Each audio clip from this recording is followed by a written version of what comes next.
Hello, Cyclocross friends, and thanks for tuning in to episode 352 of Cyclocross Radio. On this episode, we are talking about the last round of the Trek US CX series and the final two races that took place in Waterloo, Wisconsin at Trek headquarters, the Trek CX Cup. Before we get to that, we're going to talk about the Karoo cycling computer by Hammerhead. And what I'm going to tell you about this one is that the connection is effortless with Hammerhead Karoo. It was developed alongside SRAM drivetrains and zip wheels. So Karoo unlocks the most seamless connectivity, visualization, and alerts on all your components for a ride that lets you forget about all the gear itself and keep your focus on the track ahead. It's Karoo. Bodie, the Karoo. You have a Karoo. I do. You do. I can't wait to Did you use know it. it's the most?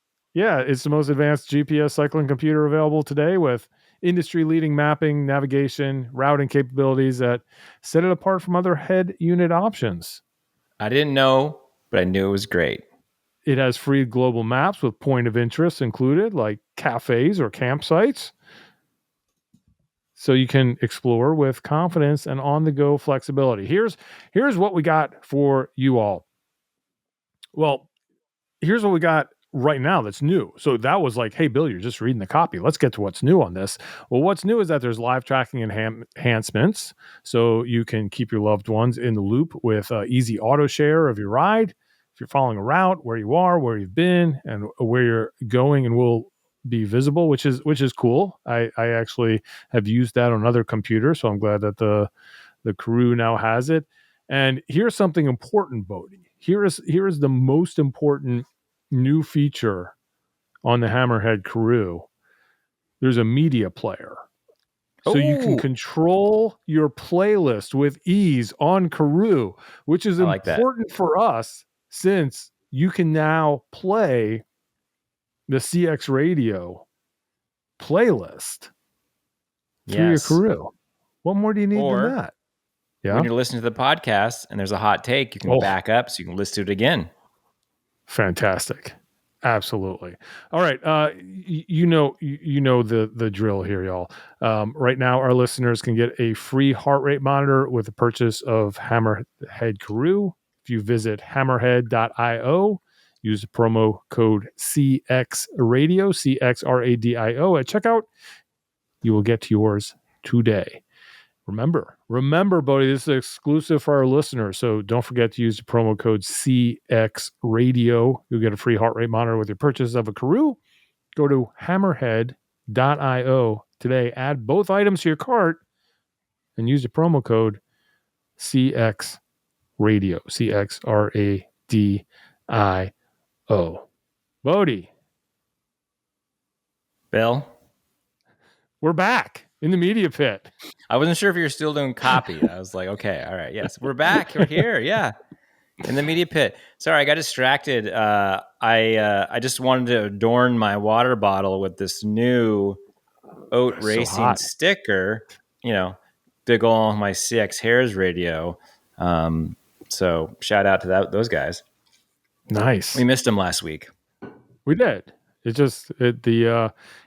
had, I just finished editing you mainly edited. Well, you did. We both edited. I just did the voiceover for the women's elite race, and I'm about to upload that. And at the end of it, in your B-roll, you have Manna Backer giving a nice cold shower to Sydney McGill with her water bottle, which I'm sure was well appreciated. And it was a really nice shot, but it just wasn't the same without the Hope boys there. Yeah. I mean, they do it so well. They've got good rhythm, and they understand the timing too. So yeah. Let's talk about this last round in Waterloo, Wisconsin. Yeah, Trek CX Cup. Yeah. First of all, it's hot again. Surprise, surprise. It was hot again. We get promised these milder days. Like who's promising that? What weatherman? I don't what drunk know. weatherman are you looking at? I left DC Friday morning. It was in the 50s. That's nice. Wow. And then I went up north Yeah. to And it got Wisconsin, hotter. and it was hotter by Yeah. like 30 some degrees. I mean, yeah, it's an unfortunate part of American Cross, especially early season. I saw it's going to be hot again next week. I don't know if it's going to be hot for Englewood, but it is something you have to deal with, and that's maybe something we'll talk about later with our questions about the schedule and timing things. But it is unavoidable, and you have to be prepared. And as we said before, it also does create different conditions with the dirt, which is kind of interesting. So I think that's something, it's a new reality. And I think sort of what it means is adjusting your clothing. And we see that with the riders who are wearing ice vests and getting doused at the pits, like every lap. I mean, that's what do you bring to the pit as a mechanic, right? Extra shoes, extra bike, lots of water to splash on your rider. Like that's a new part of your pit bucket. Also means for us, it's just like, okay, can't wear pants ever, even though sometimes we're crawling around in the brambles and like, ripping things and maybe in poison ivy, but it's like, no, you got to bare legs because it's 90 degrees. I still wear long pants. I mean, that's probably smart, but I just can't do it. I I'm can't. I got to have my legs free. Well, and I had like my nice light long pants at Rochester. And what happened? I ripped them to shreds because I was climbing through a tree, and they were, Yeah. there were these super nice like mountain biking pants, and they're gone. So yeah, the heat part. It's kind of interesting. You mentioned the ice vests. I did not know ice vests were a thing. I did not know umbrellas at a start line were a thing until I started working for mountain bike teams. Yeah. I mean, that's such like a mountain bike. That's a cross country mountain bike staple. From at the World Cup level where I was seeing it, and then later, just covering nationals or just domestic races. It's kind of like mom and dads with umbrellas and ice vests, and now we have ported that over to cyclocross, which just seems crazy. Well, used to you hold the umbrella to protect your rider from the rain. That was sort of cyclocross weather, and now you're protecting your rider from the sun. And also in cyclocross weather. Yeah. Also, yes, very much so. That was kind of a negative. The positive is I've come to appreciate. I've always liked it, but I've come to appreciate this track. I think more and more every time we're there. I think that we've seen different kinds of courses each week, and this was a former World Cup course, and I think that it is a challenging course, but at the same time, I just think it's fun to spectate at this venue, and the course sets itself up for exciting racing. Yeah, I think that this is, I don't know how many, fifth time maybe being a track, and I think that I finally have the course memorized now. I'm thankful they didn't reverse it on day 2 and they just ran the same thing. In the past, part of the issue with track and covering it has been because it was the World Cup, they had a lot of the steel fencing, and they got rid of that year. It was mostly just course tape, which made thinking about how I covered it last year and this year, just like it made it so much easier to get around. And I think that sometimes actually it's easier to see for the spectators too. But yeah, thinking about how the races played out, you did a good job in the VO, sort of like illustrating where, like, oh, the attack's probably going to come here, and they did. And I think that I tried to put myself like in spots I hadn't seen before, since it was easier to move around. I had more time. So like you do the run up and you go back to the infield, then you do the down off camber, and then you go into the woods and you actually go up once and you go down again and you go up to the big climb to the secret bar.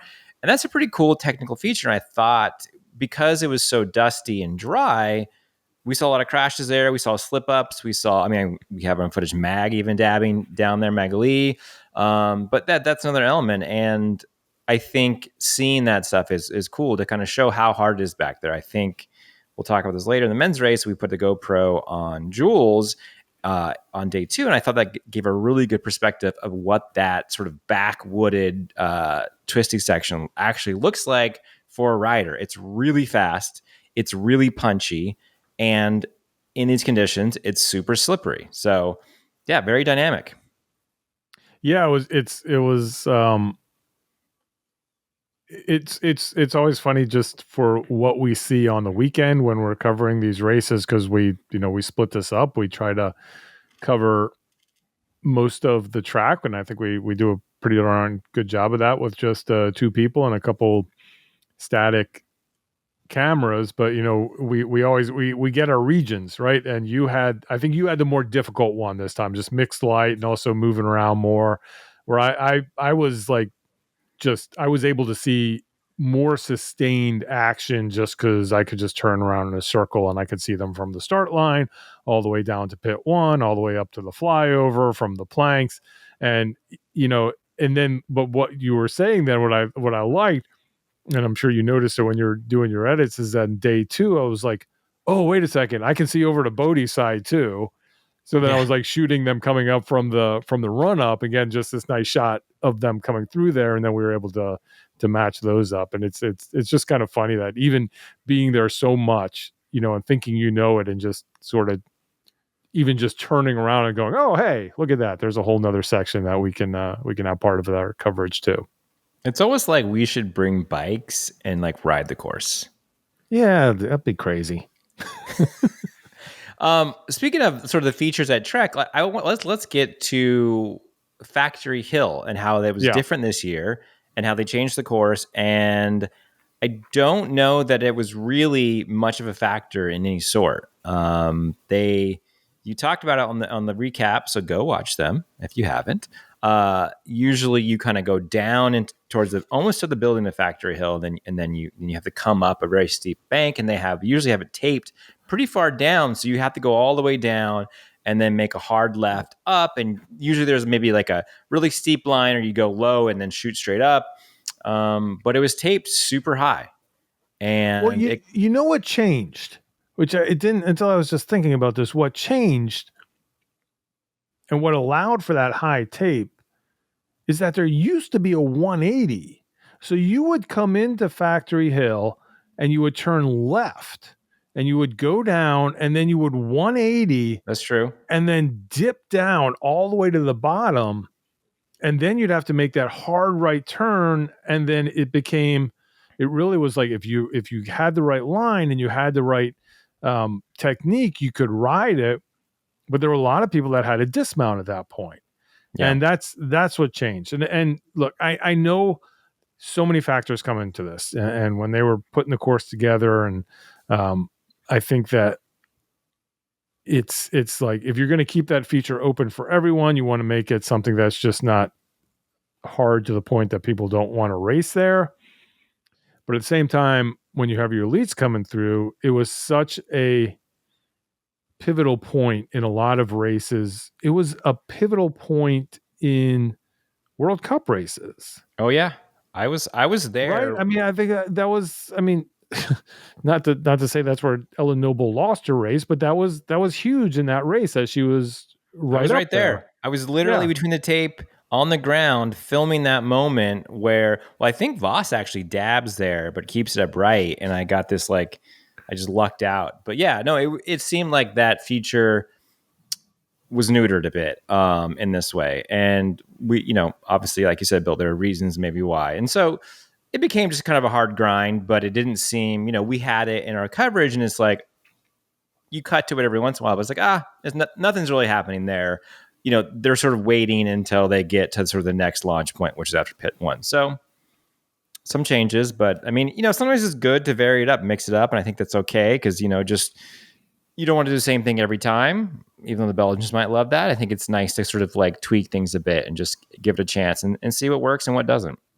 Yeah. I think what that did, I could be wrong here, but having that become less of a separation point, it meant that the attacks on the start we didn't see as much. We still saw it. We saw it especially in our men's group, where when they were kind of getting antsy, they would just go on the tarmac. But I think without that, if you're not able to separate yourself there's no reason to burn a match coming up to start. May as well wait until that pit 1 area where everybody loves to attack. Yeah, look at that. Such a good photo. I was so proud of that. All right. So I'll plop this into the recording once we had it, so everybody can see this. But this is Mariana Foss just leaned all the way over on Factory Hill. We got Ellen Noble just tracking her down there. Just pretty killer. You also could just go to yayouride.com and see it for yourself. Yeah, it's actually, if you click on the photos button, it's pretty high up in the grid, even though this is 2018. So, well, I'm this is when they did the women's race last, and we have Michael Borosh, Dan Sota watching from the sidelines here. Yeah. Sonny Kant with her world champs jersey. A lot of history at this race. It's good stuff. It's sort of fun to look back on. Yeah, you have a whole sequence here of Voss. Really interesting. Okay. We're distracted. Okay. Back to the show. Track cut. Yeah. We've talked about the features. We've talked about the weather. What else? Before we get into the races. Yeah, let's talk about the racing. Well, I mean, people can just go watch the YouTube videos. They can watch the YouTube videos. That's kind of the thing. We don't want to take away from that. We'd rather. I guess the question is kind of the takeaways from this. What was fun? If we start with the women's racing, what was fun about it is that we had on Saturday, I think we had more of our standard Magley just wants to go out there and hurt people race. And on Sunday, which I just finished doing, so it's fresh in my mind, it was just wild. It was such a head game, that whole race. And it, there was definitely a lot of wind out there. So there was a prevalent headwind. And I think that if you don't have Magley just deciding for everyone that she's just going to go out there and attack, and then they just have to hang on, it really set up for who else wants to put their race on the line, and who else wants to go and hurt themselves. And so what that meant was we had a lot of pack racing, especially at the front with 5 or 6 riders, to the point that they would get to the finish line in a couple laps and just be soft pedaling through it. So yeah, you sent me the cut just to kind of put my eyes on it, and I got to that part where they're going to the finish line. I was like, is this in slow-mo? Did Bill accidentally slow this down? I was like, no, they're actually going that slow. They literally sat up. There was 6 of them together, and I was blown away. And yeah, that does show the dynamics of how Saturday versus Sunday worked. And I was like, oh, I got trouble. But here's the math. I mean, you have Monenbacher, who was the person who attacked out of that. So that was I think 3 or 4 laps to go, where it just came to a complete standstill, to the point that Magley is not pedaling and just looking at everybody and being like, come on, anybody? Let's do this. And must be nice. Yeah. Well, I think it was actually, this happened twice. So the first time that happened, and Amanda was like, well, I'll go. And the thing is, I mean, if you're just doing the mental math of yourself as a racer, and you have 3-4 laps left, and it's just going so slowly, do you take that chance? I mean, you know what's going to happen. Right. If you attack, if you burn a match, if you put yourself into the wind, you know that most likely they're going to cut it off and get on your wheel and be back, and then you've just burnt a match. Well, yeah, it's like poker, right? They say it's like poker. Yeah. You have to have patience. You have to be able to sit there. Right, but the other part of it is, every one of these races, again, other than Man, other than Sydney, and then Nico, for these other riders that can see that group now, they're like, I'm halfway through the race and I can see the leaders, Yeah. which is different than we've seen every other week.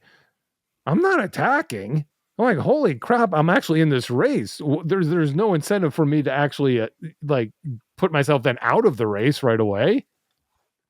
So then you just stand. So you just stay there.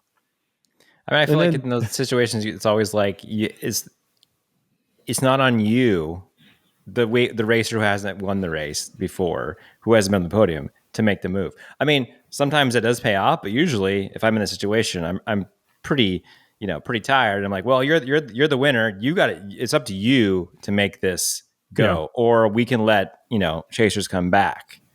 So yeah, and then you look at Magali, and I know she wants to win every race she's in. They all do, but she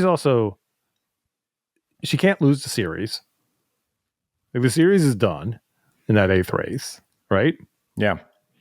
So, but then again, nobody else can beat her. This is like, I just don't know. I'm just like, what is the impetus here other to do anything? And what it came down to was Manon finally was like, I'm going. They came back again. And well, then, Manon is the one who has the most to gain, so she has to go. Right, like, exactly. Eventually, and right? Then, like, she's like, yeah.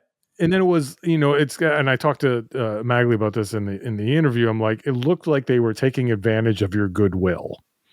Where she was just sitting there and nobody would go in front. And I think it almost seemed like she was just done with it and came around the turn. And, those, when I'm doing the VO, I'm like, well, what's coming.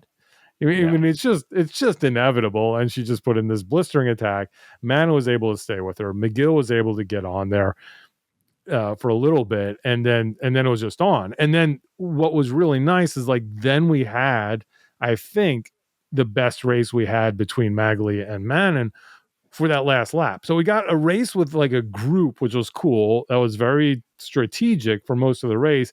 And then those two finally left. And then it was just those two going back and forth. And I think it was Manon's best race, other than the one she won. Just to really sort of lay all her cards on the table, to go with your poker analogy. She just attack after attack after attack, and there's nothing more you can do. And Magali was able to stick with her, and she was able to use not one of the attack points really that we had talked about the whole week. So you were sort of like, oh, there it is, at the very top of the climb, and just went by her, and really almost used the descent to after the big climb, after the off camber, on sort of the downhill back to the field. That's where she really was able to stretch it out. And then after pit 2, I think just kind of put the last nail in there. Yeah, and that's something that we don't have a lot of hills around here, but we have bridges, and it's always like, it's not getting to the top of the bridge. It's like they did that falls flat over the side is where, like, that's where the real strong legs keep going. And that's kind of what Magali said in her interview, is that, like, she let Manon, pull her up that climb, and then just at the falls flat, went right past her. And so that's the hardest part, and she hit it at the hardest part, and it worked. But like you said, yeah, good race for Manon. I mean, she was only 6 seconds back on day 2. We'll just go through day 2 results. Sydney McGill, stronger ride than the day before, in 3rd place. Raylan Nuss 4th, and Mia in 5th. But we did get some interviews on day 1. I think we should probably go a little bit of like a rundown of day 1. Like you said, Magali just kind of like went hard out of the pit and just strung it out. We had Mia Asseltine, who came with her for a bit and then sort of wasn't able to hang on, and Manon catching her and I think passing her at the barriers right before the line. And then, Raylan Nuss in 4th, like maybe chasing down Mia, getting closer. And she did chase down and catch Sydney, who got 5th. Yeah, the man in, and it was just a classic example of, like, we're talking about throughout the weekend about how it's such an advantage to ride those planks versus running them. And she was just like chasing down Mia that whole race for second place, was able to pass her right before the planks, and then got there and just, that was it after that, because she was able to get such an advantage over there when Mia was dismounting. So I think we talked to Manon and Mia. So which M should we go to first? Well, let's go to Manon. Yeah, let's do it. All right, Manon. Probably not the start of the race that you wanted here today in Wisconsin. What happened getting off the line? I wasn't away that good, also not that bad. I had a good couple of corners before the pit when I got to second into Magley's wheel. But then at the run-up, Lauren, her handlebars got stuck in my back wheel, and then we had to stop again, Lauren and me, to get them out, and then I dropped back some parts, and then I chased back to Magley's, but I already said before the start I had shit legs. So I was just trying to survive as long as I could, and And then having to burn a match early. Yes, so that was not so good, but still. And then at the end, Mia, as we saw the last time that she was out here before she came back, before she went to Worlds, and now coming back, still has that good fitness. But so at the end, is that kind of the goal, just kind of tracking her down? Is that the challenge of the race, or? Yeah, that was the challenge of the race. Halfway through, I thought I got third, and then I saw railing coming, and that kind of light up a fire I actually needed, because then I was like, oh shit, I need to go faster. And then I came closer to Mia, closer, and then I was like, oh, can get second still. And then in the last lap I got her. So it's funny, because when I was watching, and Bill Elliston on this loudspeaker was like, oh, Raylan's starting to catch Manon. Did you hear that? Was that like? Yeah, I heard it, and then I looked back and I was like, well, wait, where did she come from? That's amazing, because I was thinking, well, Bill just kind of like screwed that for Mia, because now Manon's going to like start going, and that's exactly what you did. Yeah, that was true. And then in the last lap, I caught Mia, and I knew, okay, I need to go a little bit faster before the barriers, because she probably know I will jump the barriers, and then it's not a surprise. So I started putting gas a little bit earlier, and then I had a gap after the barriers, and I just sprinted to the finish. So last race in the U.S. tomorrow. What you got something up your sleeve you're going to pull out? I mean, you got to throw it all against the wall tomorrow. Throw it all in, but it's not the last, because next week I'll go to Inglewood. Oh, you're going to Inglewood. Oh, yes. Fantastic. That's awesome to hear. That's great. It's the last from the USACs. So one time go full gas, and hopefully I have better legs than today. Excellent. So you saw if you watch the coverage, Manon was signing autographs after the race for the fans. She's going to be racing at Inglewood this next weekend. She said that she was like wanting to maybe stick around and race Cincy. So I think that Manon has caught the bug, the U.S. bug. I was just chatting her briefly. We were talking about her compatriots and just how, there are not a lot of them who want to come over here and race, and that there's a few, but like, Verdon Schott and Laisha Frank, they go to other places in Europe. They go to Spain. They go wherever. And so, she was also talking about just kind of the thing we've talked about a lot is like all the riders like dousing each other with water after the race or sharing water. She's like, that doesn't happen in Europe. Like, we don't do that. But in America, the riders do, and it's so cool. Like, she was so positive on the scene. She was in love with it. She was even talking about Grant Fanning of, Oat Factory Boy, his article he wrote about cross, and she was like, I loved it. It was so good. And it's like, I mean, come on, you can be the next Caroline Mani. Like, you're all set up. Mani's going out. You can come in. You have the last name start with the M. It works out perfectly. So I just want to say, like, I think it's cool that she's 2 years now doing the USCX, really believes in it. Her dad, her brother comes, and, she's fitting in nicely, from what I can see being there at the races. And I think that's just a good thing to see. It's sort of that melding of a little bit of international, Belgian crosser and the American spirit. Dutch crosser. Sorry. Oh my God. Dutch crosser. My apologies, Mon. And I know that. So anyway, just wanted to like put that out there, folks who weren't at the races, to see sort of Mana really get along with all the racers. And it's awesome to see, like, because it kind of shows you how the vibe is different here in the States. And it's actually something worth saving and something worth treasuring. Yeah, for sure. I agree with that 100%. And then we also were able to talk to Mia, and again, we talk about cyclocross as kind of this afterthought of a sport. Sometimes it was great to see Mia race not only before the road world championships, but after. She was at Go Cross before she went to Rwanda, and then right back at it. So that's really cool. And I think she's excited to continue her cyclocross season, and I think we will start to see more of our road racers who are at Rwanda come into the mix in the coming weeks. But let's listen to Mia. Welcome back from Worlds. Thank you. Good to have you back in cyclocross. My first question for you is weather-wise at that Road Worlds race in Africa versus the weather in Wisconsin, which was more pleasant? I would say definitely the weather in Africa. Today was a really hot day.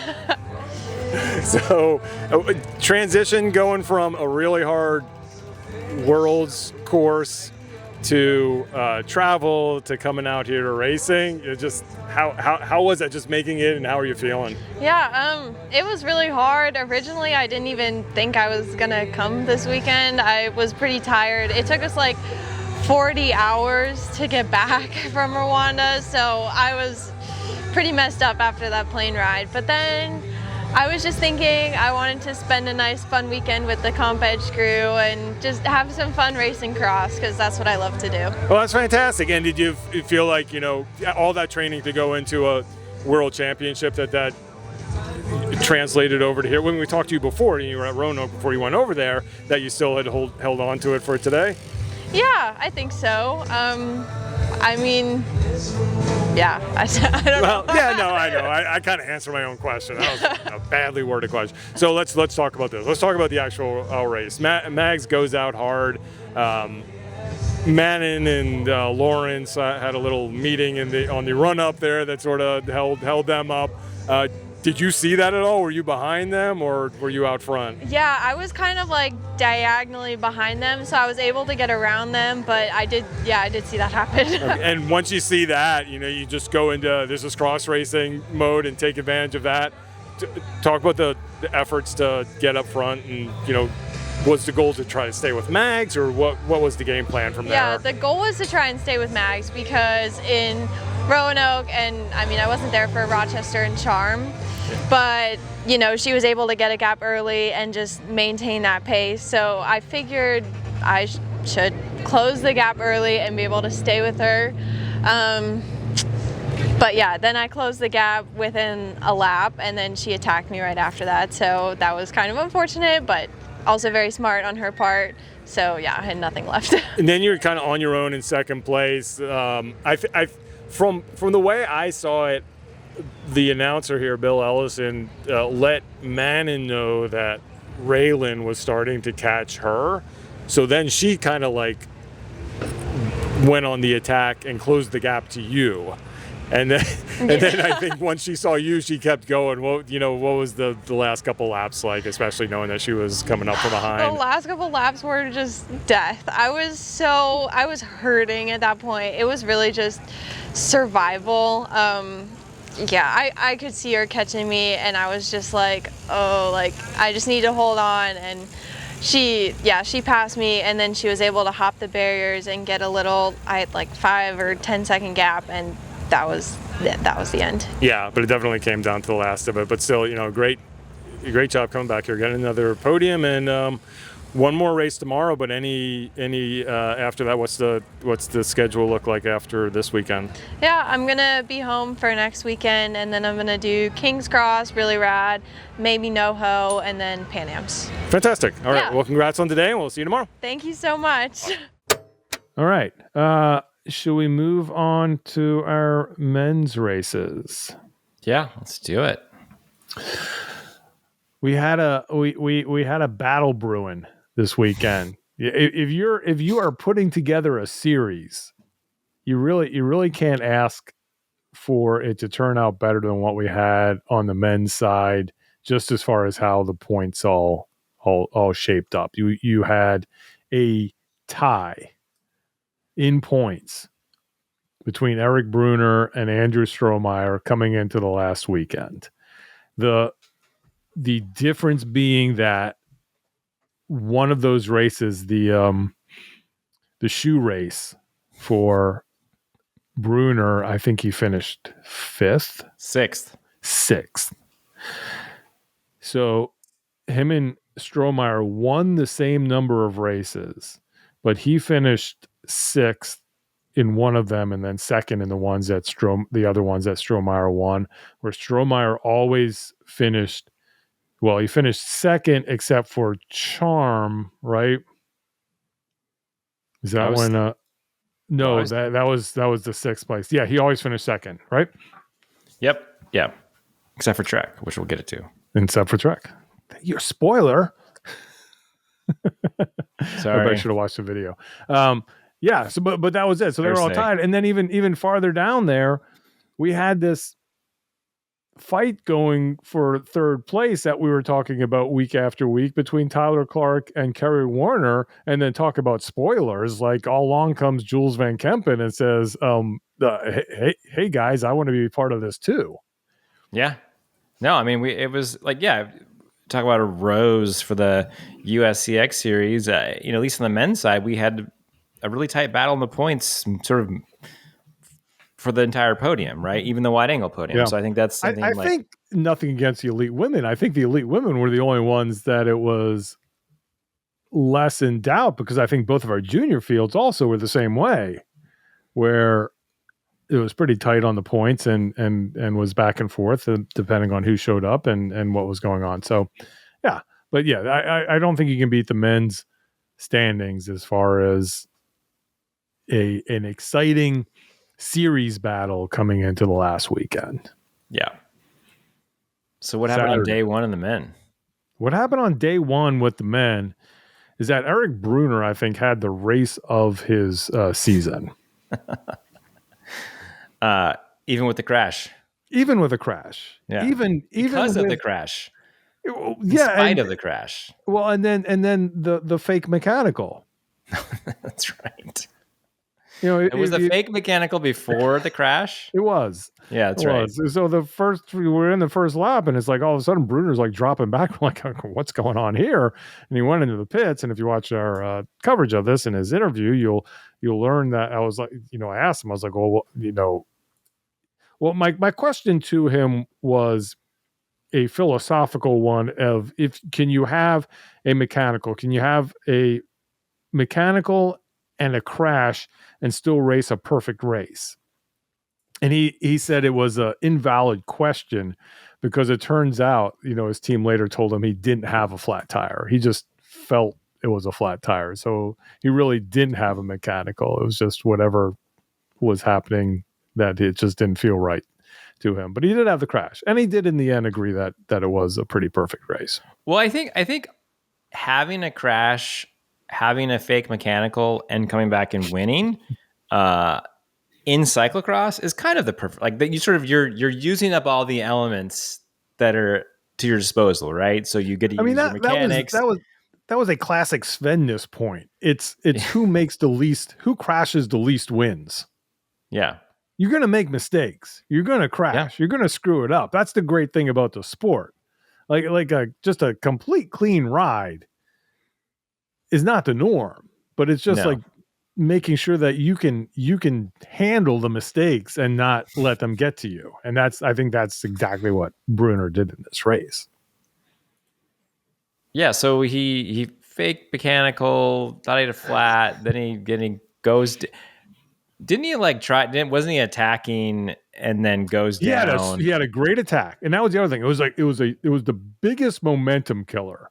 Yeah. Because he put in this, we always talk about attacking from pit one to the flyover.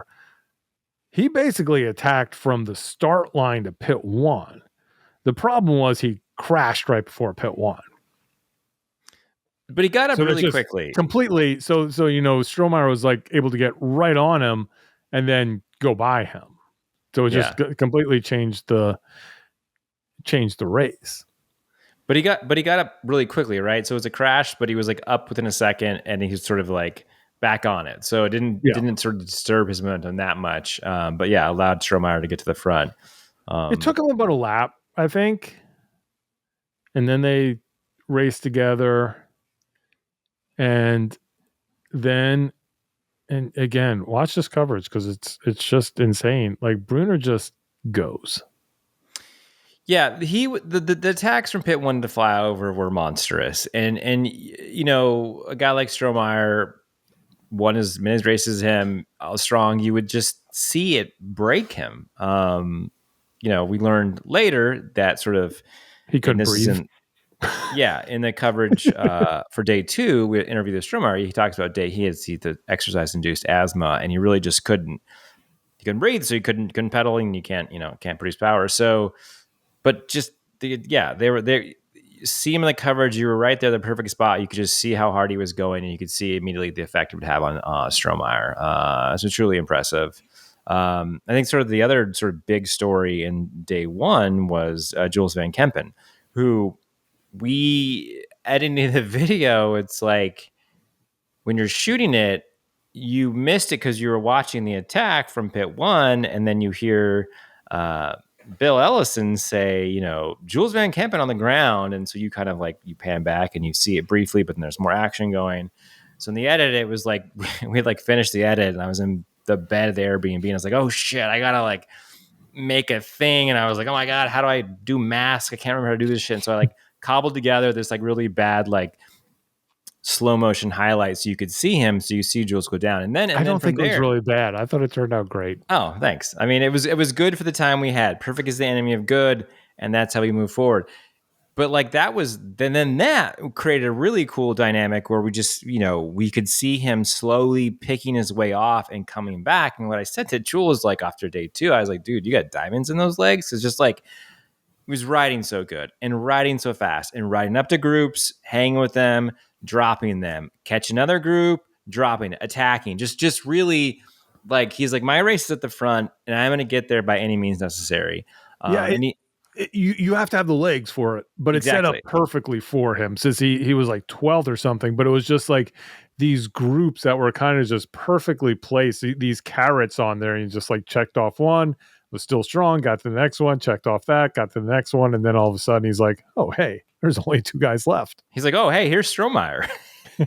And he's like, oh shit. And then I think, you know, he realizes that Strohmeyer is suffering, and he's like, all right, peace out, I gotta go. Like, well, it's always the funny thing too, because you're always skeptical like of people yelling at the riders if they are even listening to you, or you know what's going on. Oh, that's funny. Yeah, okay. And this is two weight races in a row. No, it was 2 races in a row. It was Charm and then Trek, where Jules is like, you know, at Charm, he's like, well, I heard my dad say that I was gapping them, so I just went again.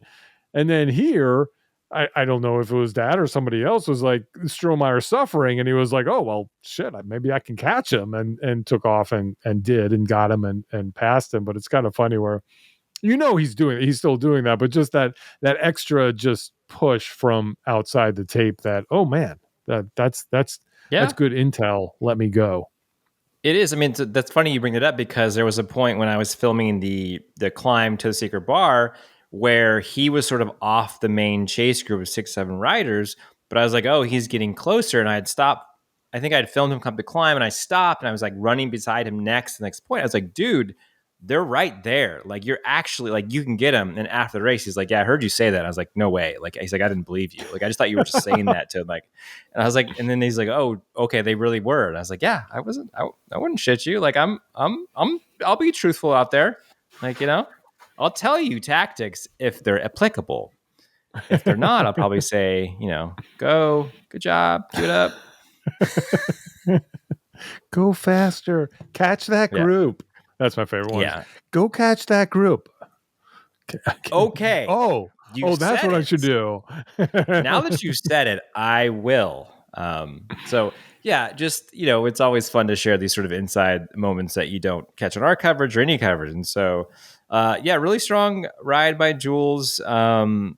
Strohmeyer suffering, holds on to third, but it almost seemed like that group with Tyler, Cody, we had, I think Tom Scott was in that mix, Adam Moat, Ryan Drummond. I mean, even Carey. No, you're Tofik. supposed to say, if you're me, you're supposed to say, I think that's Ryan Drummond. Yeah, that's right. Yeah, I had to give you a little lesson. I had to give you a lesson that's Ryan Drummond. We got corrected in the. Yeah. I know you. I'm teaching Bill. You've got wide shoulders. Cody Scott looks like Strohmeyer, but Canadian. And Dylan just fits nice in the middle between you guys. I can see you guys. I'm there now. It took me a while, but now I'm there. I got them all straight. The series.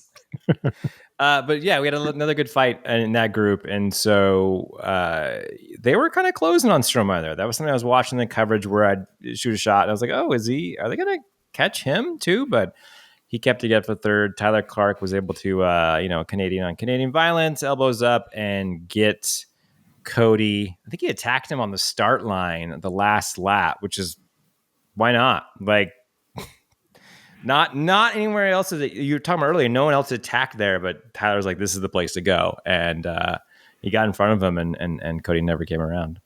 Yeah, which, like we talked about, it would have been a even more interesting Sunday had Strohmeyer dropped to, say, 6th place. Yeah. Because then they would have been tied again. Right. Yeah, so Strohmeyer getting third. I can't remember what the point differential was there, but so coming into the weekend, Brunner needed to win both days to win the overall. So day one wins it. Strohmeyer gets third. I mean, he's back in points even more. So, setting up for day two, it's still, once again, it's still all on the line there. I think day two, it came down to neither had to win it, but it was whoever was in front of the other one, maybe, unless it got too far down where the points, the spread wasn't right, because it's there. 8 points difference on day two between what's the, I'll even look. What's the story on day two for the men then? Day two for the men really just was the same story. We had Strohmeyer and Brunner once again going at each other. I'm trying to think who was with them on day two. I know Carey got the whole shot, I believe, or was that day one? He got one of the whole shots. Yeah. We don't know. Even though I just edited the video, I've already forgotten it. It's up. You can watch it. The main part of day two is that Strohmeyer could breathe again. Right. And he looked incredibly strong, just attacking and then attacking again. And just so there's one moment where I think Brunner started out again. I think Brunner went first. Yeah. And he's kind of started the fireworks first, but Strohmeyer was able to track it down and match him, and then it truly just became a death by 1,000 attacks. Every time up that pit one to fly over, one or the other was it. Well, actually, both of them would attack each time, and they'd go up there parallel. Sometimes I think at one point. It may have even been Jules who was leading when they were coming around there earlier in the race. I think for the first couple of races, we had a pretty big group, so similar to the women's race.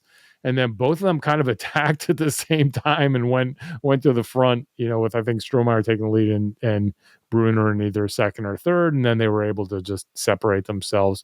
The part that I noticed on this course that I never really gave enough respect to, we're talking about false flats with Magley's attack. You get to the top of the climb and it kind of continues. You don't really realize it. The top of the run up is such just such a huge oof, because it's a legit run up. I mean, it hurts. Every time you have to get off your bike and run up that thing, it hurts. And the problem is you get to the grass and you get back onto your bike and there's no respite because it's still going up. But you can't, but it's not like sometimes you get these riders like, well, if I just run it, it's faster. It's like, no, you still have to get back on your bike, but then you just have to push, you have to get back up to speed. And you could see late in the race that was a point that was just hurting people. You saw it in the men's and the women's races where, Yep. the leaders, if you were in front, were able to still find whatever power they could to keep accelerating through that. And the chasers all almost just stalled, and you could see just the lights going out on riders when they came over that ridge. I was always looking for how fast they clipped in and just like the body language of the clip in, because that to me indicated whether they still had the juice. And like one shot I included at of Brunner and Strohmeyer is where Strohmeyer clips in, gets out of the saddle and pedals again. And Brunner doesn't. He sits there and he just pedals while seated. And then they make the little U-turn. Strohmeyer gets out of the saddle again. It's a very short stretch. Like you don't need to get out of the saddle there, but he does just to kind of, because he has that effort. And that's when you kind of see, you see Brunner die at the top of the flyover. I think the next lap. It was such a good shot. There was that next lap where they both still attack up it. And Brunner's like, I'm not giving up. But it was so subtle. He got to that top and he just sort of like coasted across the top of the flyover. And you're just like Strohmeyer's just attacking the down on it. And you're like, that may be it. Yep. I think although the main story, the most important story of the day obviously was the Jules Van Cam pen. The GoPro that we put on Jules, we actually wanted to do it on Saturday, which would have been pretty good because he crashed and worked his way up. But I think it worked out really well on Sunday, and I was really excited with the edit. And if you haven't watched it, go check it out. But integrating his rear seat POV, his saddle POV of some of those features of the course is really cool. It was a cool angle to see the stuff. And also, there were times where you saw things that we couldn't see, whether, he's moving up to attack or he's getting out of the saddle and the rider behind him is dropping because Brunner is hitting the gas at the front. We were able to track down where Tofik crashed. It was sort of the thing where I was like, let me shoot the run up from a different angle this lap. And then when they come up to the top, I was like, where's Tofik? And then here he comes, he's covered in dirt. I'm like, oh crap, I missed it. The one time I changed, I missed the crash.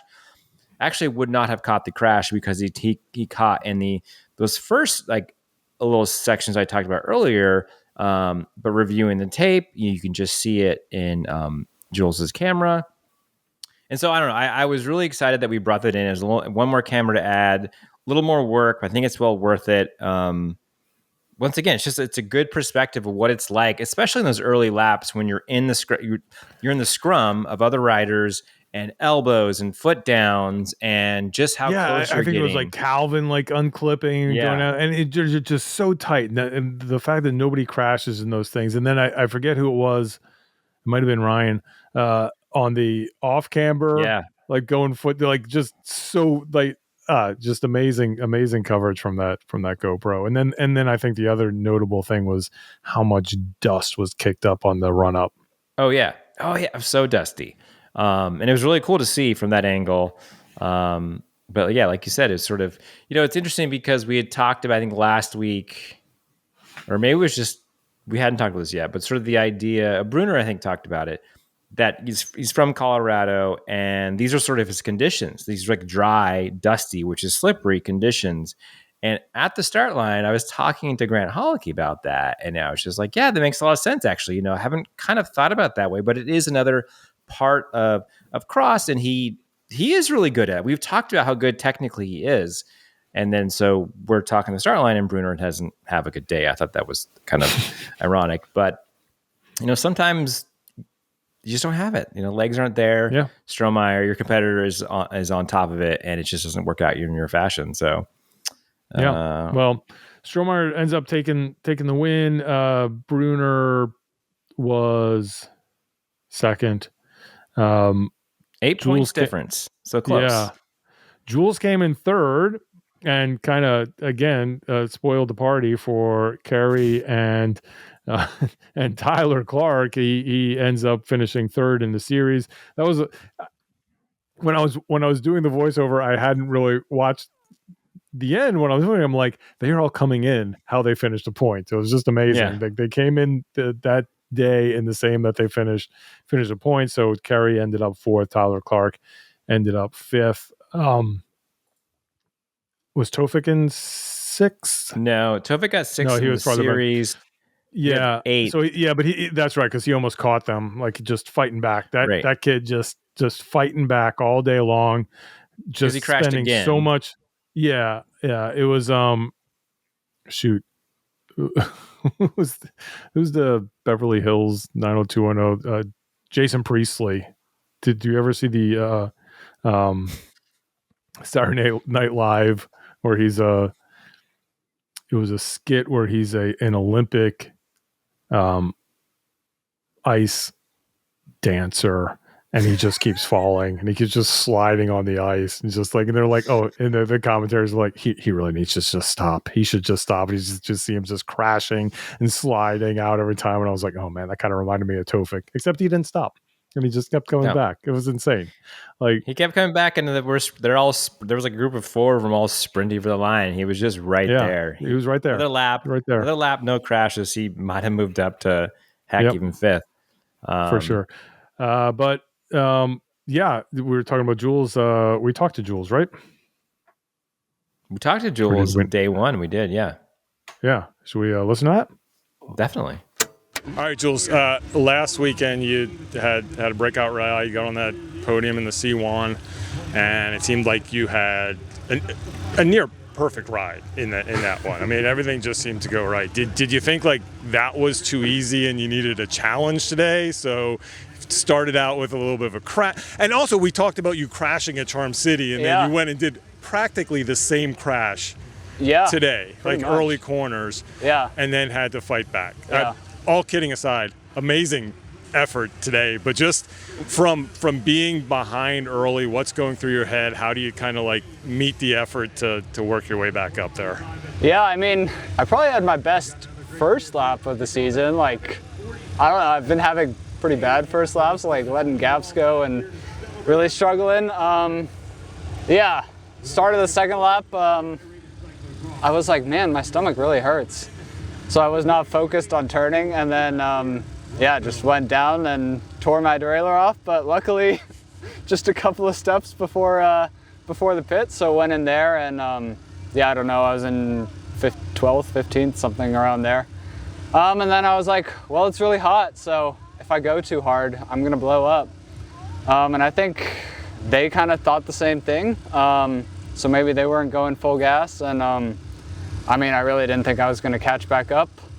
So I was just kind of metering my effort. I was like, okay, there's a couple groups not too far up, get on their wheel, sit in, and then go to the front and just ride my pace. Started gapping groups off, and then I think group for 3rd through 9th was in 20-30 seconds up. So I was like, all right, get 5 seconds here, 5 seconds there, and got myself back into that group and was like, all right, it's a new race. We go from here. Yeah, it worked out really well because you did have all these groups to leapfrog, from one to the next, but you also have to have the desire to do that. I mean, everybody wants to go hard, right? But you were able to get on the group, go to the next one, which was super cool. And then finally, you're like, oh, I just left the last group. The only people ahead of me are Bruner and Strohmeyer. Yeah. You see Strohmeyer up there. What's the thought process then? Wasn't really. I'm proud of you. You're better than Caleb Schwartz. I love you, man. When I went to the front of the group for 3rd, I wasn't really planning on riding away. I think we still had 3 or 4 laps left. But I felt really strong on the run every lap, like I was gaining a bunch of time, and I had a gap coming out of it, so I was like, well, at least push it a little bit and put the hurt on them. I mean, I wasn't going to be upset if they came back, but the gap just kept growing, and I was pretty content in 3rd there for a bit. And then everyone was telling me Strohmeyer was suffering. So yeah, it was just like, all right, I'm going to ride the pace I can hold for the final 3 laps. And he just kept coming back and coming back. And then, yeah, caught him on the run. And then I was like, well, I'm running a lot faster, so I guess I'll lead into the run. And then got a gap and was like, all right, well, let's see if I can hold this. Yeah. And you could, and you know, you're seeing, you know, I mean, you've raced with Andrew forever, but still, he's the national champ. You know, he's definitely a fast guy. So it's cool that that didn't hold you back. You were like, man, this is just another rider out there to get around. Yeah, I think once I was on his wheel, he definitely put in a couple digs that were hard. I was like, ooh, this is not the pace I was going at before. But I was able to stick it, and then yeah, I think once I was stuck on that wheel, he kind of knew that. I mean, he's sat up a bit. So I was just waiting for my time. But yeah, obviously raced Andrew for years and years. Haven't gotten to race on his wheel for a couple years there. So that was fun to do again. And yeah, I just knew I was stronger there. So I was like, I'm just gonna take it and see where it leads. Yeah. So one more race in the USCX tomorrow. You've shown that you're capable of being up there, deserve to be on that podium. So you're just going to be sticking on Bruner's wheel tomorrow? I hope so. I mean, people were telling me I was riding the same lap times as him. So yeah, who knows what could have happened. But yeah, that's the plan, I think. I think I'm 3rd in the series now. So if I could stick that'd be cool. Fantastic. Well, good luck for you then. And congrats for today. Thank you. All right. Anything else we want to talk about from the weekend, or should we get into our questions? No, I think that's it for the Trek weekend. Just I want to shout out to the Secret Bar DJ because I was back there a lot, and when I was editing the footage, I was just like, damn, these songs are like getting me going. I was like, I kind of want to like use this music in this piece. So vibes are good back there. I tried to include you could make it into a playlist, and then you could play it on your Karoo. There we go. I need to look up the DJ's name. He was tagged in a photo, and I meant to like go to his profile. But I tried to include some footage of the area. I felt that it was pretty good. A lot of cheering, a lot of cowbells, people having a good time. Yeah, we always get these questions. Why are there no spectators at these races? They're all in the shade. That area was packed. Yeah, it was good. All there. Yeah. There was a fire eater. Dancer, something. I screwed up the shot with her, but trust me, it was cool. There were booty shots of some sort. I didn't know what that was. Yeah, that's right. Booty portraits. I completely missed that. Portraits would have been a really good opportunity for us. Let us know if you got a booty portrait done. Yes, I want to know about that. I want to see what's going on there. All right, we asked for some questions on Instagram. Seems to be something we're gonna do if I remember to get the post out. Thankfully, we had to delay our recording, so more people had an opportunity to ask questions. So, all right, Ryan Popple wants to know if there's going to be a full Pan Am episode. Yes, but not coming soon. No, it's going to come actually at Pan Am's. Yeah, not before. Yeah, that'd be crazy. Okay. They could go watch 2019 Pan Am's. We did that. Here's a really good question. Would a change in bike tire size regulation help to get the gravel hype into cyclocross, meaning get rid of the 33? That's a great question. What's even greater than that, Bodie, is that question's from Tom Mason. Amazing. It is amazing. Thanks, Tom. It's hopping unbelievable. It is.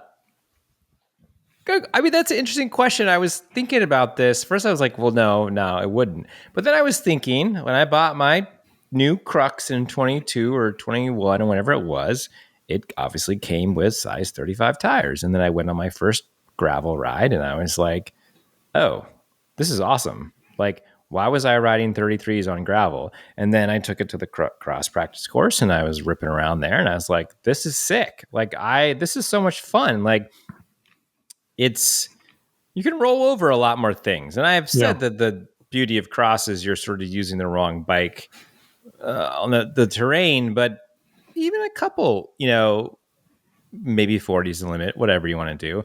I'm not an expert at that, but I think it does make it more fun. And I know that USAC, they relax the rules to 35 for amateurs, correct? Yeah, that was going to be a point I was making, is that you can go wider in amateur races, but I think that Tom makes a really good point here, is that we want to attract professionals into the sport.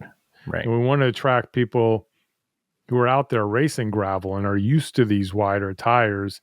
And I kind of agree. Maybe the time has come to kind of let these wider tires in. I don't think it'll make the racing. I don't think it'll make it like easier, because it's softer. I think it'll make it better. Look, the things that we've seen that have the last thing like this, possibly, although it may have been worse, was the whole disc brake thing. The whole Right. disc brake thing. Right? I mean, that was an enormous deal. Like allowing disc brakes in cyclocross was a huge deal. It revolutionized at the top level how cyclocross is raced. You go back and you watch those early Vanderpool races. As soon as he switches to a disc brake bike, and he is just going full speed into corners and then just slotting into line. I mean, just the control that it gave him, where he was just able to put his bike exactly where he wanted it to go. And it made the races faster. It made the moves, more just predictable. And I think it really made the race more exciting. Yeah, I know there are people that think that it still to this day is sacrilegious, but if widening tires has that same effect, it's only a good thing for the racing. And if it pulls in people who, are out there racing on 40, 41, whatever, and says, well, okay, I don't have to change my equipment or whatever else, or I'm used to this, then sweet. If we can get Keegan Swenson in there racing cyclocross, let's do it. I know he hates it, but still, Keegan, wider tires, let's do this. I do think there probably would. I'm curious, and maybe I'm wrong here. There probably would be like a limit in terms of speed, although it seems like gravel races go. But I mean, that's wide. at least give people that opportunity to find that out. Yeah. Don't just restrict them. And at this point, it's not like the bikes don't have the clearance for it. That's true. But it's also going to be like, okay, what is the, talking about clearance, what's the mud clearance going to be with a wider tire and all of these kind of things. Like, we don't want people to have to mud? Eventually, assuming that there is still mud in cyclocross. I don't think there is. That would get mud out of cyclocross. That would revolutionize the sport. But good idea. All right. Luke rides bikes. Rose Thorn Bud for the USCX. We had to look this one up. So, okay. So Rose would be a good thing. Thorn would be a bad thing. Bud would be a up and coming thing. Okay. What do you got? What's your rose, Bodie?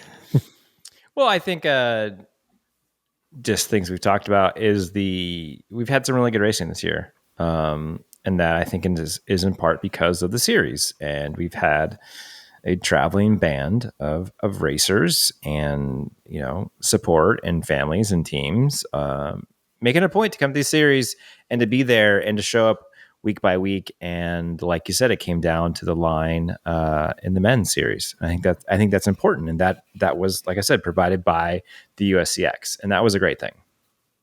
So Rose. I agree with you on that. I think the Rose also is always that we're still here doing this, and cyclocross continues to roll on. So that is a good thing. Okay. A thorn. The heat. Yeah. Well, so the heat, but there was a lot of talk about the schedule of the series. Move it back a month. Let's do it let's change things around, which that's a whole other ball of chain wax to how you do that. And so I think that there was a lot of thoughts of if you moved it the whole series a month or whatever, that we'd have more racers. I still don't know if that's actually true. Like I said, there's a lot of moving parts between promoters and the dates they have and when they can have their races and who wants to be in the series and who doesn't want to be in the series. So like, I don't know, but sort of using the heat as an entree to the bad. There was some tough talk around that. And I like I said, don't have the answers, but I'll put that as a thorn. Kind of like what we were just talking about, my thorn, I think will be, look, I am the proponent of all weather as cyclocross weather, but that doesn't mean that we can't hope for some mud every once in a while. And getting none so far this year, I think that's the thorn. We need at least one muddy day. I don't want to have every day muddy. No, because that's horrible to work in. But one. So, and even like the perfect thing where here's the perfect setup for that. Rains a lot the day before. It's still just saturated and muddy. So it's not drying up, but it's not raining. And it's like 50 degrees. Yeah, that sounds wonderful. Overcast. But then the sun comes out at the very end of the races when it's nice low. Light. Yeah, exactly. Yeah. When it's low. This is perfect photo conditions, I think this is like even light when the sun is high and there's a lot of shade. So you don't have any dappled light. You're not fighting ND filters your exposure. And then, towards the end of the men's race, the sun comes out and then you get the beauty shots. Yeah, that's the perfect, and it's kind of wet. And then the next day it's dry and it's fast. So you have two different styles of racing on the same course. Yeah, that's perfect. Let's just dial that up. Okay, every weekend. Let's do that. All right. The Bud. I thought we talked to Magali about this, and I thought there was a lot of motivation, inspiration, folks sort of banding together, sort of like, hey, this is something we love, and people are saying it's dead, but we don't believe in that. And we're going to come together and we're going to work together. And we're, whether it's racing together or helping each other out, there was just a lot of like good energy of people like fighting for something they really believe in. And I thought that's inspiring. And that could be something that is taken into the rest of the season and maybe into the series next year. I completely agree with that. And what to add to that, what was inspiring walking around this year is that you were having similar conversations, but you weren't having the conversation of, like you were saying, cross is dead, this sucks, no one's here, woe is me.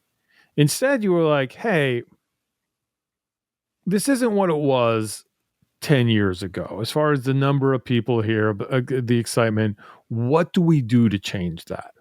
And instead of just what I love too is it wasn't the stock answer of, well, we just need to get like sponsorship. We need to get, the bike industry interested again. It'd be awesome if both of those things happen, but so far they're not happening. Like the bike industry isn't really interested in cyclocross right now. We have to make them see us again. And what I liked is that just talking to a lot of different team managers and riders and stuff is that they had ideas that that I think we're going to be able to implement, if not this season, next season, that are exciting and that can make those changes. And that's what I love. It wasn't just like, this sucks, there's nothing we can do about it. It's like, what can we do? And let's do this on our own, and let's all get involved and make this sport it's one we love, but make it into back to that next level and grow it again, and just have another peak. So I think that was the Bud for both of us. Can we expect to see more racers at Pan Ams than at, say, Rochester? I hope so. I mean, quite possibly. Yeah, I think it's later in the year. I think we're going to get some different people in there. I think people come out for Pan Ams. If you want to come out for Pan Ams, I'd say register now. It's on Bike Reg. You can register now. I'll be there. I'm excited. What was your favorite moment of the U.S. season so far? Man, this is one that we keep getting, and I don't know. It's The like series. there's so many good things that happened. I mean, I'll come back to the racing. I mean, that's what it's all about, right? There was so many, whether it's riders like, the battle between Strohmeyer and Bruner, whether it's riders like Mia having breakout rides, Jules having sort of breakout months, young guns like Tofik, coming up and sort of like just getting like feeling all the feels, like being at the front, riding against Carey, crashing, coming back, witnessing all that to me has been sort of the greatest part. The second thing I'd say is just like the community aspect. Just all the shouts, the heys, the hellos, the thank yous, seeing riders' families, meeting them, chatting with them. Also, the support that we've gotten. I want to give a shout out to sort of the Matterns and the Sonomans and everybody else who's like taken us in or fed us or done anything to help us in any way. It's been greatly appreciated. And if I hadn't said that to you personally, I really do appreciate it. And so I think, that comes back to the community aspect has been really great. And that's sort of been the fun thing for me. I made the joke, it's like back to day school at the beginning of the season. And it really kind of feels like that. It's people you haven't seen in a year and you're back together at a bike party. And I think that overall has been probably my favorite highlight. Yeah, I'm right there with you. And I think that, yeah, I don't know. Like, what we did was really hard. Yeah. I don't know. I this isn't a pity party for it, but it was really hard. We didn't get a lot of sleep for these weekends to put these videos out, and as you can see, we're kind of slowing down a little as we get to the end, and just because we have a little time to get these out, and we're still gonna do more videos. We have some interviews that we want to get up there and some other highlights from junior stuff, and we'll get it all out there. But man, these race weekends were really, really tough. And if it wasn't something that we love like that, I don't know that we would continue to do it. No, I think the thing I keep coming back to is very fulfilling for me. I have done video and photo for my entire career, various aspects from just all over any kind of thing you can think I've done. But at the end of the day, like I loved it. Like I wanted to put in these hours, and it's really hard to do. But once we got the video up, I was like, yeah, that's good. That was so worth it. And I hope that you guys can see that. I think you could, hopefully that love comes through in the work that we do, and that like it's not perfect, but it's good.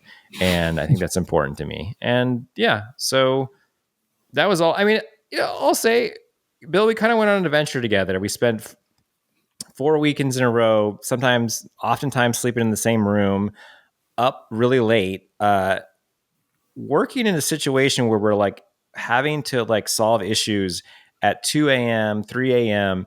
And, we never fought, Bill. I thought that was pretty remarkable. We just kind of like figured it out, and we were like, so that was cool. It was cool to have that experience. And that's something I'll never forget. Yeah, absolutely. No, I agree. I thought it was good hangs the whole time, despite just the work involved. Also, shout out to if you see all the cool little graphics and everything going on, and their Christian Goldenrod Big shout design just was on it. Like Bodie was like, hey, if we were able to do this, and next morning in the Dropbox there it would be, which was and I felt bad because awesome. I wouldn't respond. I was just like, go grab it, put it in the video, and I was like, oh shit, I should respond and say thank you. But Christian, thank you so much. It was awesome. It was cool to work with someone like that who was just like on top of it and just like did awesome stuff. So like all the graphics we had, guys, like he made them for us, and it just and the website was one, and the website. It's one less thing we had to do, and it was nice. Like boop, plop it in, boom, done.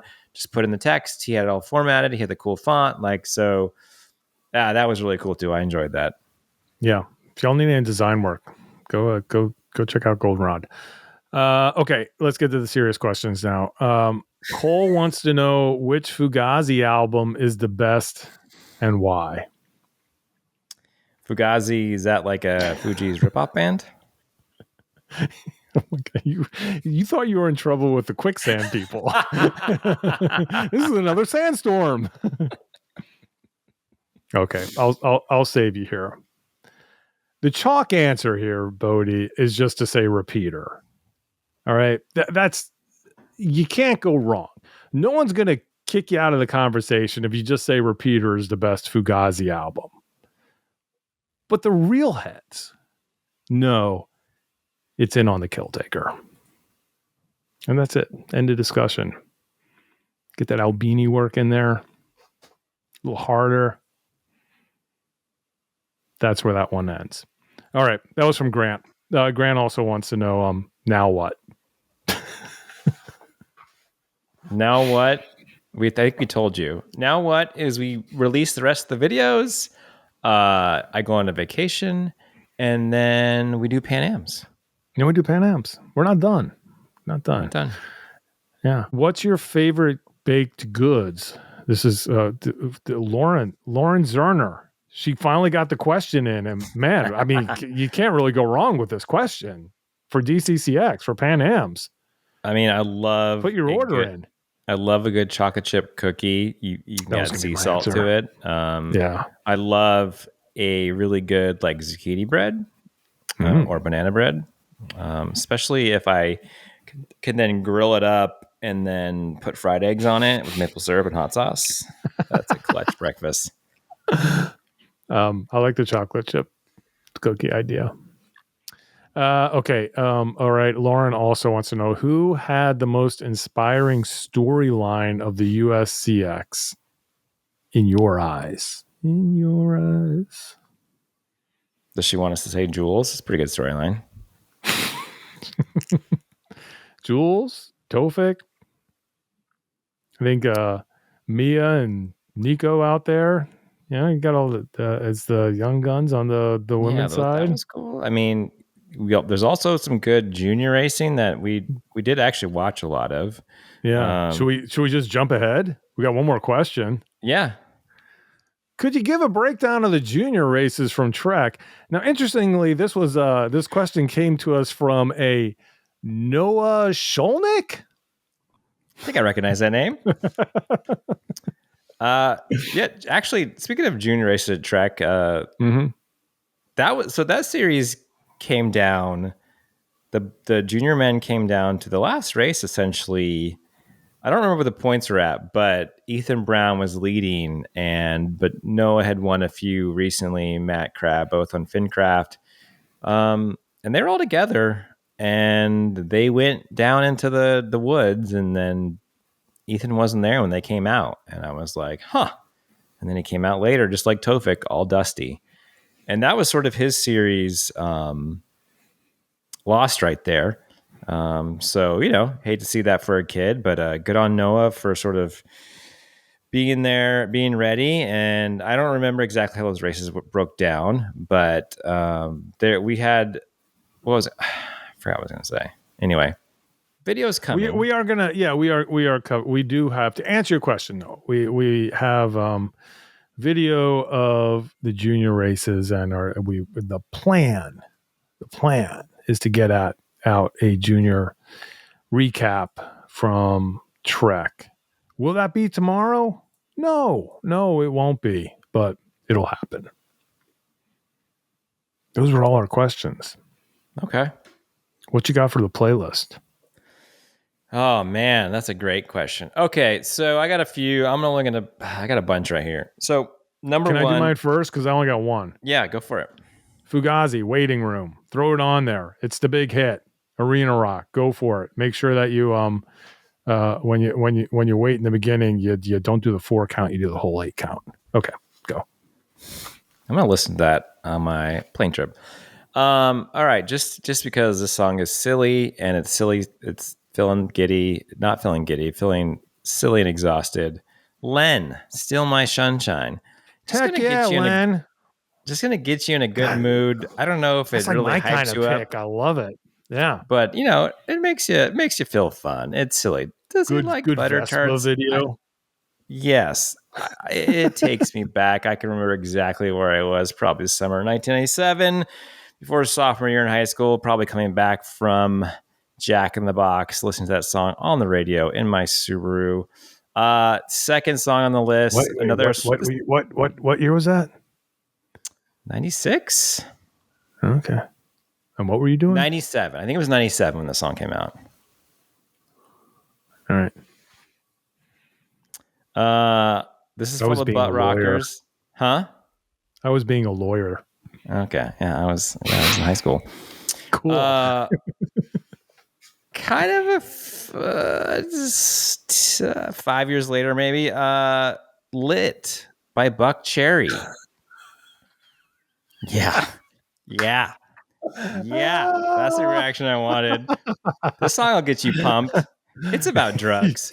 It's cool. Dude, you're going from like dumb to dumber. This is amazing. Yeah. Okay. Here, the next song is a cool song. Okay. Inspired. I'm not saying those aren't cool songs. This is dumb songs. Okay. Yeah. Well, I think cool is not dumb. So All right. the next song is inspired by my plane ride back home, where I watched 28 years later. I didn't watch the end, so no spoilers. I didn't finish it. Also, this band, I've been seeing them on Instagram lately, and I kind of forgotten about them. But Get Up by Young Fathers, really cool song, really cool group. Go check out like all their songs. That'll get you. I don't think I'm familiar. You got to check out. I think 2020 was when I first found them, and I think I put them in one of the old secret Twitter playlists back in the day. So I had to dig through my Spotify to find some of these songs. So there we go. Those are my jams. Fantastic. I think that'll do it. Yeah. What do we have coming up? Nothing this Inglewood. weekend. Inglewood is not good. Ben's race. I don't know who's going to win that race. It will be an interesting, unless some new men sign up. What do we have so far? What's the registration looking like? All right, let's see. So in the women, like I said, you've got Monenbacher, Magali, Mina Martin, Emily Shields, Lily Sonneman. There's 10 riders there. And then in the men's, number one on the race predictor, Calvin Conway. So, all right. Further down, I mean, you've got, I believe these are some old heads, Isaac Neff, Brian Matter. Okay. Oh, yeah. Friend of the show, Alan Schroeder. High Desert Hustle. Goodness. This is just like a veterans race. You got former junior standout Jack Bernhard racing for Marion. So could be exciting. So Englewood, do some Instagram coverage. I'll tune in. I'll click through your stories. Give us, a little lap report. I'd love to see it. Let me know what's going on. Yeah. Fantastic. All right. I don't know. We'll be back sometime. Until then, until then. I didn't end that well, Bodie. End it. Does he like butter tarts?